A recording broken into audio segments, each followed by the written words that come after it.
اعوذ باللہ من الشیطان الرجیم بسم اللہ الرحمن الرحیم کیف ہا یا عین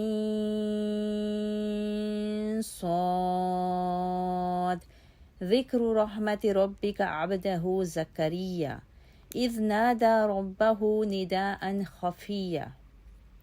کیف ہا یا عین صاد، یہ آپ کے پروردگار کی اس رحمت کا ذکر ہے جو اس نے اپنے بندے زکریا پر کی تھی جب زکریا نے اپنے پروردگار کو چپکے چپکے پکارا۔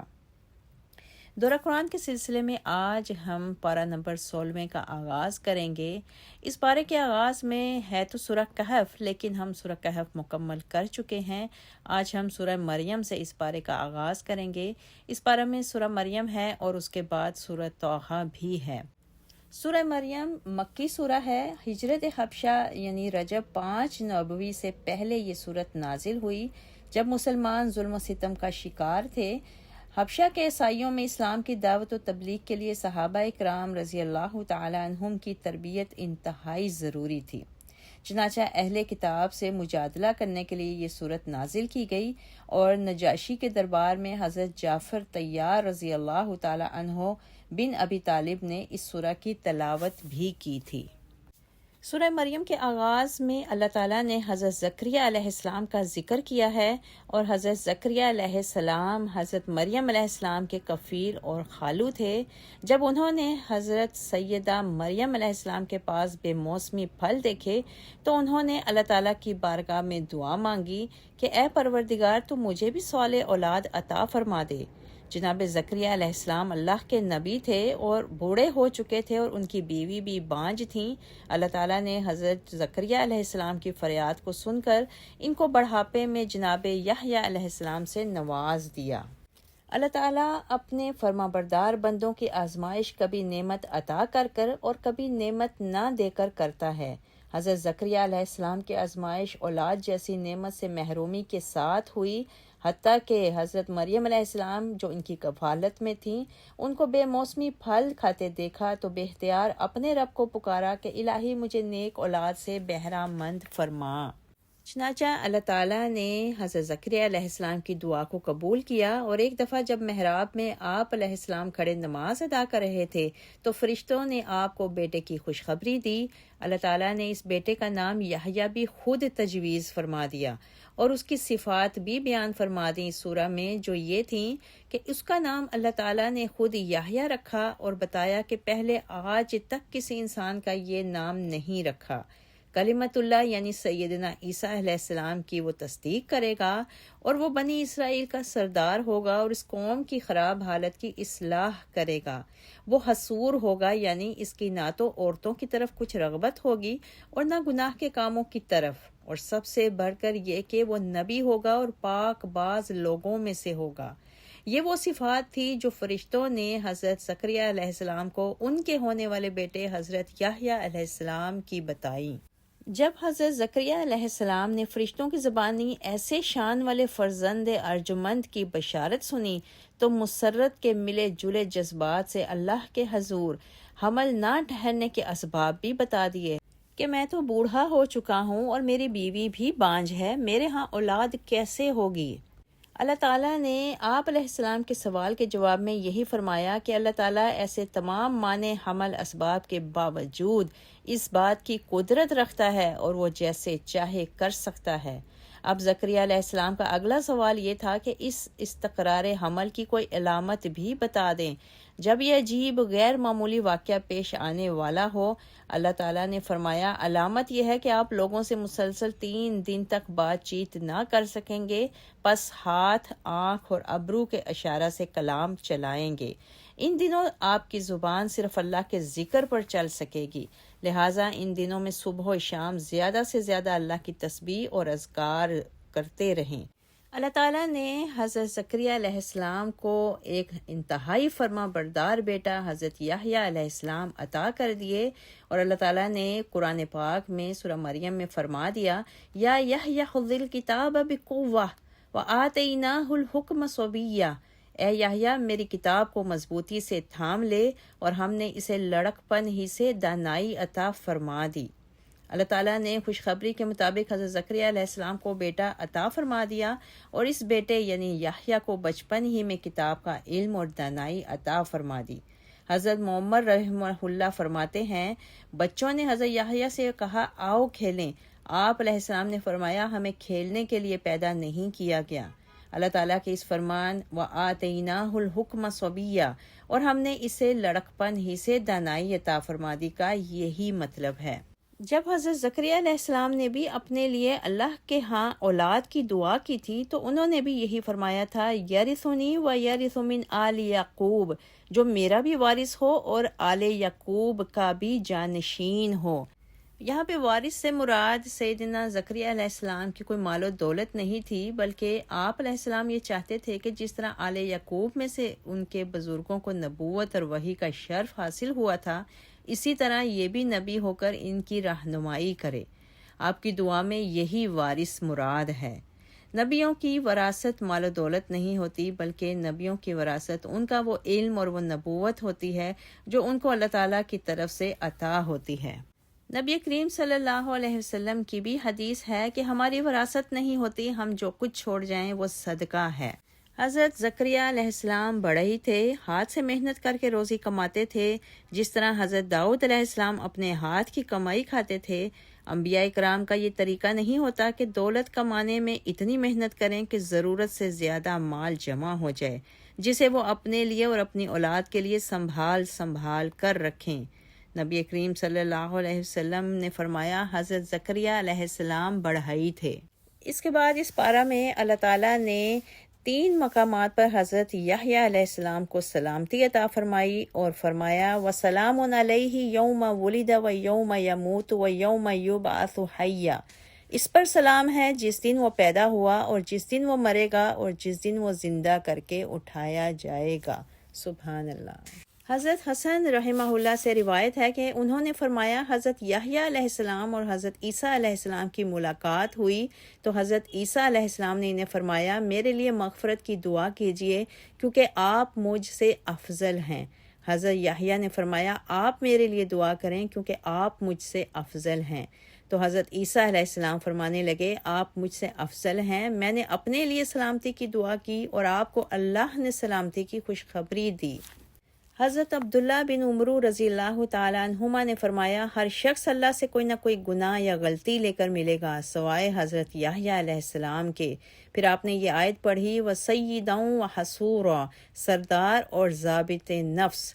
پھر زمین سے ایک تنکا اٹھا کر فرمایا ان کے پاس اتنا کچھ تھا، پھر انہیں شہادت بھی نصیب ہو گئی۔ حضرت ابو سعید رضی اللہ تعالیٰ عنہ سے روایت ہے کہ رسول اللہ صلی اللہ علیہ وسلم نے فرمایا حضرت حسن اور حضرت حسین رضی اللہ تعالیٰ عنہما تمام جنتی نوجوانوں کے سردار ہیں سوائے 2 خالہ زاد بھائیوں حضرت یحییٰ اور حضرت عیسیٰ علیہ السلام کے۔ یہ تھی وہ فضیلت اور وہ صفات جو اللہ تعالیٰ نے اس پارے میں اور سورہ مریم میں حضرت زکریا علیہ السلام اور حضرت یحییٰ علیہ السلام کی بیان فرمائی۔ اس کے بعد اللہ تعالیٰ نے سورہ مریم میں حضرت عیسیٰ علیہ السلام کی معجزاتی پیدائش کا ذکر کیا ہے۔ سیدہ مریم علیہ السلام کے پاس جناب جبرائیل علیہ السلام آتے ہیں اور ان کو ایک صالح بیٹے کی بشارت دیتے ہیں۔ جناب مریم علیہ السلام کہتی ہیں کیا میرے گھر بیٹا پیدا ہوگا جبکہ میں نے تو کسی مرد کی خلوت کو بھی اختیار نہیں کیا۔ جبرائیل امین کہتے ہیں جب اللہ تعالیٰ کسی کام کا ارادہ فرما لیتے ہیں تو وہ کسی کے سامنے جواب دہ نہیں ہوتے، وہ کن کہتا ہے تو چیزیں رونما ہو جاتی ہیں۔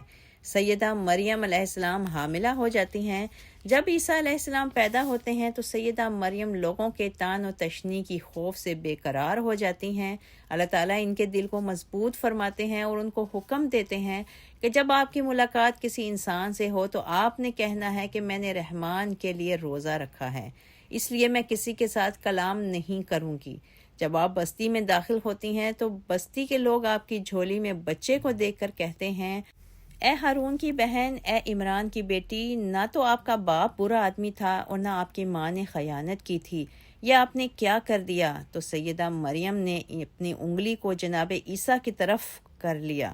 جناب عیسیٰ علیہ السلام نے مریم علیہ السلام کی گود سے آواز دی انی عبد اللہ آتانی الکتاب وجعلنی نبیا، میں اللہ کا بندہ ہوں، اللہ تعالیٰ نے مجھے کتاب دی ہے اور مجھے نبی بنایا ہے۔ گود میں لیٹے ہوئے بچے کی آواز سن کر لوگ خاموش ہو جاتے ہیں۔ اللہ تعالیٰ نے مزید کہا کہ عیسیٰ علیہ السلام اللہ کے رسول ہیں اور اللہ تعالیٰ کے لائق یہ بات نہیں کہ وہ کسی کو اپنا بیٹا بنائے۔ جب وہ کسی بات کا ارادہ کرتا ہے تو کن ہی کہتا ہے تو وہ چیز رونما ہو جاتی ہے۔ سیدنا عیسیٰ علیہ السلام کی پیدائش خود ایک معجزہ تھی، یعنی ناممکن ہونے کے باوجود ممکن ہو جانا، اور ایسا ہو کے رہا کیونکہ اللہ کے لیے یہ کوئی کام مشکل نہیں ہے۔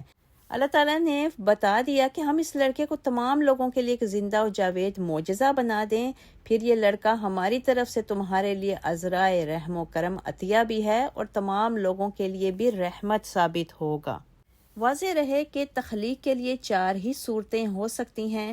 ایک یہ کہ ماں اور باپ دونوں سے پیدا ہو، یہ صورت عام ہے اور سب انسان اور جاندار ایسے ہی پیدا ہوئے ہیں۔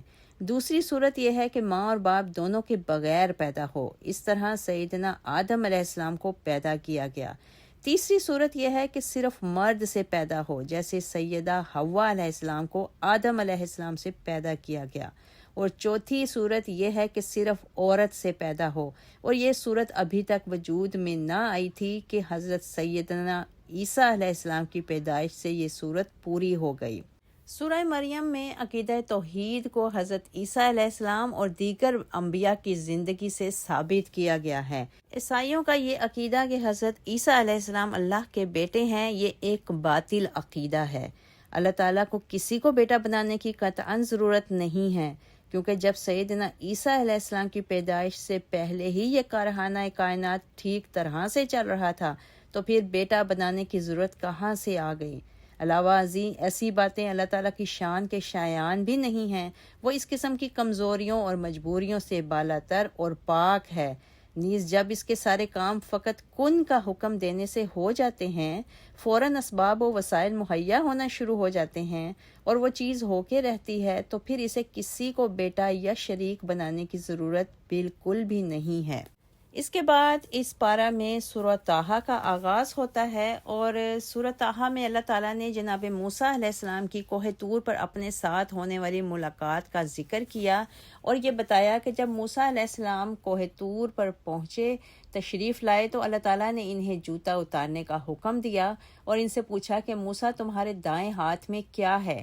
جناب موسیٰ علیہ السلام نے کہا کہ یہ میری لاٹھی ہے جس سے میں سہارا لیتا ہوں اور اپنی بکریوں کو چراتا ہوں اور اس سے بہت سے اور کام بھی لیتا ہوں۔ اللہ تعالیٰ نے جناب موسیٰ علیہ السلام کو اپنی چھڑی زمین پر گرانے کا حکم دیا۔ جب چھڑی زمین پر گری تو بہت بڑے اژدہے کی شکل اختیار کر گئی اور جناب موسیٰ علیہ السلام خوفزدہ ہو گئے۔ اللہ تعالیٰ نے جناب موسیٰ علیہ السلام کو عصا پکڑنے کا حکم دیا اور کہا کہ آپ اسے پکڑ لیں، یہ دوبارہ اپنی شکل میں واپس آ جائے گی۔ اس کے بعد اللہ تعالیٰ نے جناب موسیٰ علیہ السلام کو فرعون کے سامنے جا کر تبلیغ کرنے کا حکم دیا۔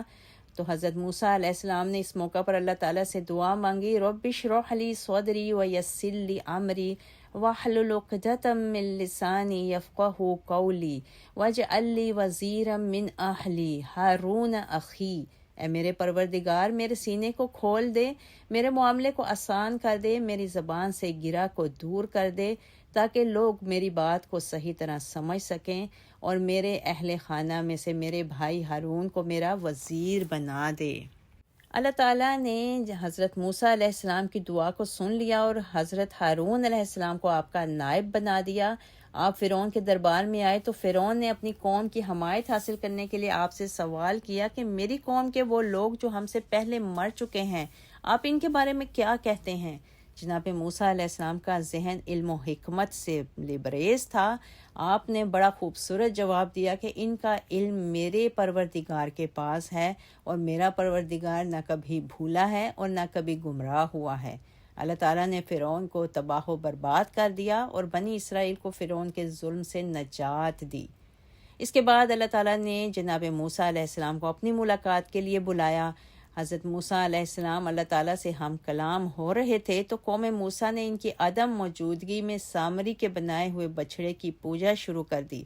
موسیٰ علیہ السلام جب واپس پلٹے تو اپنی قوم کو شرک کی دلدل میں اترا دیکھ کر انتہائی غضبناک ہوئے اور اپنے بھائی ہارون علیہ السلام سے پوچھا کہ آپ نے اپنی ذمہ داری کیوں ادا نہیں کی؟ جناب ہارون علیہ السلام نے کہا کہ میں نے ان پر سختی اس لیے نہیں کی کہ کہیں یہ لوگ منتشر نہ ہو جائیں۔ جناب موسیٰ علیہ السلام کا غصہ ٹھنڈا ہوا تو حضرت موسیٰ علیہ السلام نے سامری کے بنائے ہوئے بچھڑے کو آگ لگا کر اس کی راکھ کو سمندر میں بہا دیا اور اس جھوٹے معبود کی بے بسی اور بے وقتی کو بنی اسرائیل پر ثابت کر دیا۔ سورہ مریم بھی ایک سوال پر ختم ہوتی ہے اور ہم سب کو دعوت فکر دیتی ہے کہ انسان کو غور و فکر سے کام لے کر ہلاکت سے بچنے کے لیے تاریخ سے عبرت حاصل کرنا چاہیے اور شرک سے بچ کر توحید اختیار کرنی چاہیے۔ اسی طرح سورہ طٰہٰ میں مسلمانوں کو حضرت موسیٰ علیہ السلام کی دعوتی زندگی سے سبق لے کر قرآن کے سائے میں ابلیس کا مقابلہ کرتے ہوئے صبر و استقامت کے ساتھ اپنے وقت کے فرعون کا مقابلہ کرنا چاہیے۔ اللہ تعالیٰ سے دعا ہے کہ اللہ تعالیٰ ہم سب کو اس پارے کے تمام واقعات اور تمام اسباق سے سبق حاصل کرنے والا بنائے اور اس پر عمل پیرا ہونے کی توفیق عطا فرمائے۔ آمین یا رب العالمین۔ وآخر دعوانا ان الحمد للہ رب العالمین۔ سبحان ربک رب العزۃ عما یصفون وسلام علی المرسلین والحمد للہ رب العالمین وما علینا الا البلاغ۔